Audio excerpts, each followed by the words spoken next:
Salut, quoi de neuf? C'est Aniwa, et je suis trop excité de partager avec vous la partie 2 du manhwa Seclusion with Apprentice. En même temps, un vieil homme a soudainement rendu visite au royaume des 9 morts et d'une vie. Cette personne s'appelle Wenbayu, le vénérable au visage de jade. Au sommet du royaume du roi, il pensait être invincible, et les bêtes féroces ici le traitaient avec le plus grand respect. Maintenant que sa vie touche à sa fin, il se prépare à trouver une terre au trésor géomantique pour s'y enterrer. Comment pourrait-il savoir qui sera le véritable propriétaire de cet endroit? Soudain, il y eut un bruit assourdissant dans le ciel et Qin apparut d'une manière éclatante. En voyant cela, Wenbayu du royaume du roi ne put s'empêcher de s'agenouiller par terre. Qin lui demanda « Comment oses-tu pénétrer dans mon royaume des 9 morts et d'une vie? Comptes-tu résoudre toi-même ce problème, ou dois-je le faire ?» À sa grande surprise, Wenbayu redressa soudainement le dos et dit « Moi, le vénérable au visage de jade, suis renommé dans le monde entier. Tu pourrais avoir quelques malentendus à mon sujet. » Mais la seconde suivante, il s'agenouilla à nouveau par terre. D'un seul coup d'œil, il avait vu la véritable force de Qin. Qin pensa alors, puisque le système indique que la prochaine tâche est liée à cette personne, je vais demander s'il y a des indices de mission. Il demanda alors, avez-vous vu des forces de sectes déclinantes ou des descendants de la famille Qin? Jadeface Vénérable déclara franchement qu'il y a 10 ans, il avait été le mentor de 2 jeunes d'exception portant le nom de famille Qin, du côté et du continent de Hongman. L'un d'eux avait un talent exceptionnel et progressait rapidement, tandis que l'autre était un inutile complet, malgré son corps inné semblable à la foudre. Bien qu'il ait transmis ses connaissances à ce dernier, cela n'a servi à rien. Jadeface Vénérable continua, au cours de mes milliers d'années dans ce monde, j'ai constaté que les femmes portant le nom de famille Qin sont généralement talentueuses, tandis que les hommes portant ce nom sont pour la plupart des déchets. Entendant cela, Qin parut embarrassé et dit, mon nom de famille est Shen. Il contrôla alors un poing coloré et s'apprêtait à frapper Jadeface Vénérable, mais il sortit soudain une paire de sa paume. Puisque vous avez été le mentor de mes générations ultérieures, je vais vous offrir une paire. Jadeface Vénérable, une figure renommée, n'avait jamais subi une telle humiliation. Cependant, il dut avaler sa fierté devant cette personne puissante.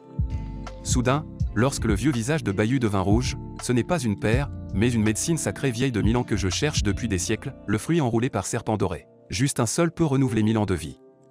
Il avait cherché pendant 1000 ans, mais n'en avait jamais trouvé. Je viens de transmettre quelques connaissances à vos générations futures. Vous n'avez pas à me remercier à un si grand prix. Mais en disant cela, il mange honnêtement et désespérément de la nourriture, même s'il se sent gêné. Qin désigna le panier de radis à côté de lui. J'ai beaucoup de choses inutiles. Si personne ne les mange, elles pourriront. Lorsque Bayu écarquilla les yeux de surprise et serra fermement la cuisse de Qin, sans se soucier de son image, je serai votre subordonné, même si j'étais votre fils. Je serais prêt à passer toute ma vie à vous soutenir. Qin resta sans voix. Si le système ne m'interdisait pas d'agir directement, je n'aurais pas pris un vieillard comme toi comme mon subordonné. Cependant, c'est maintenant le moment où il a besoin de quelqu'un pour faire des courses. Pendant ce temps, de l'autre côté, le descendant de Qin, Qin Daoran, semblait perplexe. En tant que chef de la famille Qin, il priait pour que le patriarche aide sa famille tout en regardant le jeton Qin que le patriarche lui avait laissé. Si seulement le patriarche était encore là. Soudain, un tonnerre retentit dans le ciel, et le jeton émit instantanément une lumière blanche éblouissante. Qin patriarche va encore agir. Il s'est écoulé 100 000 ans. À l'extrémité du continent Hongman, la famille Qin, qui avait traversé des temps difficiles, n'était plus prospère. Qin Daoran, le chef de famille, était également constamment ostracisé par l'académie. Les autres pouvaient obtenir des ressources de haute qualité, mais ils ne pouvaient manger que la pire nourriture chaque jour. Malheureusement, l'académie distribuait des ressources en fonction du mérite. Bien que Qin Daoran soit envié par de nombreuses personnes pour son corps de tonnerre inné, ses méridiens étaient étroits et il ne pouvait pas absorber l'énergie spirituelle. En conséquence, il était considéré comme un déchet aux yeux de tous, et sa cultivation se situait au bas de l'académie. Ce jour-là, Qin Daoran ne reçut que quelques mauvais fruits. La sœur qui se classait première au classement de l'académie sortit sa propre cuisse de poulet en Inde pour la donner à Qin Daoran, mais il fut moqué par tout le monde d'avoir profité de sa sœur, Yuma, l'étudiante classée deuxième à l'académie White Deer, et même raillée. Famille. À ce moment-là, Qin Daoran intervint et arrêta sa jeune sœur, en disant « Ne recours pas à la violence. Nous sommes une grande famille, et nous devrions utiliser la manière d'un gentleman pour résoudre les différends. » Cela déclencha un éclat de rire général. Tu dois encore rêver. Tu penses que ta famille qui n'existait il y a 100 000 ans. Tu peux m'insulter, mais ne te plains pas si je deviens impoli si tu insultes ma famille. Yuma rit et leva les yeux vers le port de la famille Qin. Qu'est-ce que tu veux faire pour être impoli? et Qin Daoran l'arrêta en lui fourrant une poire dans la bouche. L'odeur devint subitement insupportable alors que la puanteur se répandait dans l'air. Bien que cette chose possède un certain pouvoir spirituel, son odeur ressemble vraiment à des excréments. Pendant que Yiyuma vomissait, Qin Daoran prit rapidement ses ressources et s'enfuit, laissant la cour pour compter son butin et prévoir de les donner à sa sœur. Elle pourra certainement faire des progrès significatifs dans sa cultivation à nouveau. En regardant la statue devant lui, Qin Daoran pensa au fondateur de l'académie, celui qui avait créé l'académie dans le but d'offrir une opportunité équitable à chacun de pratiquer et de bénéficier aux gens. Cependant, après seulement 10 ans, l'académie fut monopolisée par le nouveau principe. Pour obtenir des ressources de pratique, il fallait signer un accord avec l'académie et devenir membre, ce que Qin Daoran refusa de faire car cela signifierait la fin de sa famille. Cela avait conduit à ce que sa famille soit ciblée et qualifiée d'inutile. Malheureusement, c'était un gaspillage du talent de sa sœur. Il regarda le commandement de caractère Xian transmis par le patriarche dans sa main.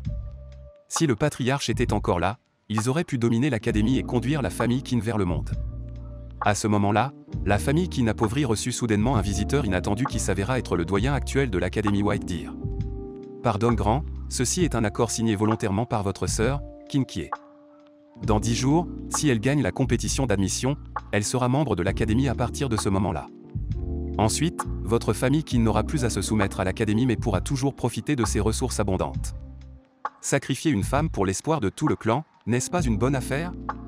Cependant, le doyen avait ses propres plans. Il voulait utiliser l'identité de descendant de Wen de Qin Kie et étendre son influence à travers elle, puis en profiter. Qin Daoran s'approcha de sa sœur, le visage sombre, se sentant ridicule d'avoir gaspillé son talent pendant toutes ces années pour préserver la prétendue dignité de leur famille. C'est de ma faute de ne pas avoir baissé la tête pour la soi-disant dignité de notre famille et d'avoir gaspillé ton grand talent. Je suis désolé, petite sœur, dit-il.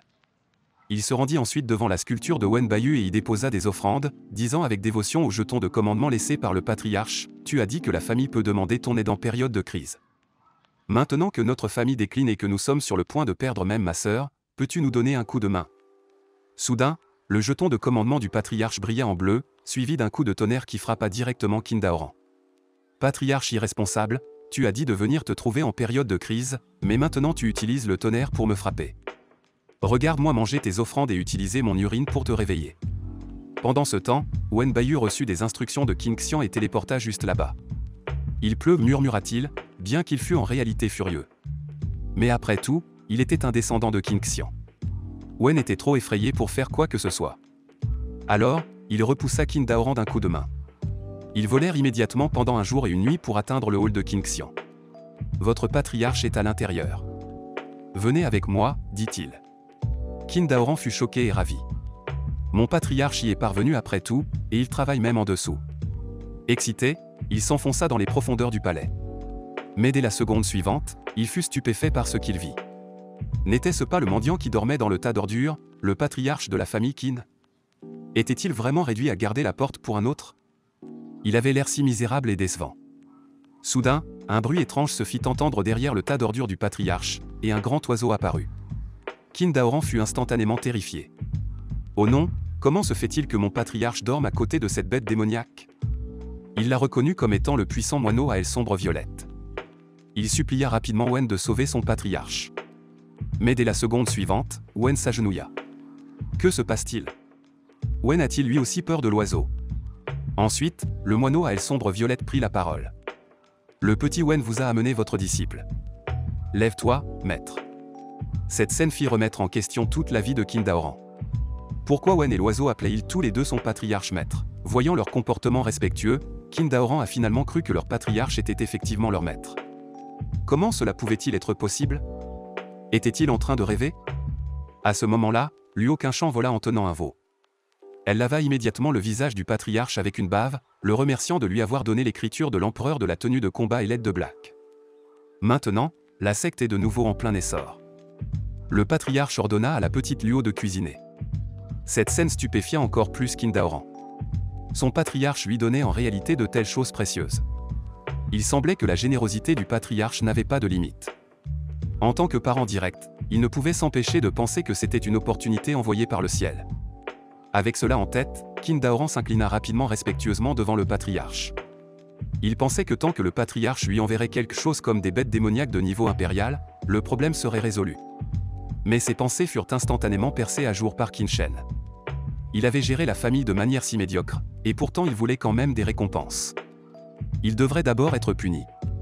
Qin Shen agita légèrement la main et avec ce seul coup, la cultivation et la tenue de combat de Qin Daoran furent instantanément détruites. Il était déjà une personne inutile. Et maintenant, il était vraiment devenu un déchet. Qin Daoran tenait sa poitrine avec douleur et ne comprenait pas pourquoi le patriarche ferait ça. Le patriarche dit franchement, j'ai simplement détruit ta tenue de combat et ta cultivation, mais ma tenue de combat et ma cultivation étaient déjà au niveau déchet. S'ils sont détruits, quelle est la différence entre moi et un tas de boue? Le patriarche dit que la punition n'était pas encore terminée. J'ai récemment lu des livres sur l'alchimie. Tu resteras ici et deviendras mon garçon du chaudron. Tu devras allumer le feu pour moi pendant environ 10 jours à 2 semaines. N'espère même pas partir. En entendant cela, Qin Daoran paniqua. Ma petite sœur a un concours d'arts martiaux dans 10 jours. Je dois rentrer immédiatement. Mais le patriarche devint soudain féroce. Tu n'as pas le droit de refuser. Désormais, tu dois me obéir. Soit tu brûles bien le fourneau et je te laisserai partir, soit tu n'auras qu'une seule voie sans issue. Impuissant, Qin Daoran dut prendre son courage à 2 mains et s'agenouiller pour le remercier. C'est mon propre patriarche. Pourquoi est-il si cruel envers les membres de sa propre famille? Je n'ai même pas obtenu de bénéfices. Maintenant, j'ai l'impression que je vais mourir. J'aime beaucoup cette série et j'ai hâte de continuer à la lire. J'ai donc décidé d'aller de l'avant et de faire une partie 3. Merci d'avoir regardé cette vidéo. N'oubliez pas de laisser un j'aime et de vous abonner si vous avez aimé et d'activer la cloche de notification pour ne jamais manquer une nouvelle vidéo d'Aniwa. À la prochaine fois les gars, prenez soin de vous.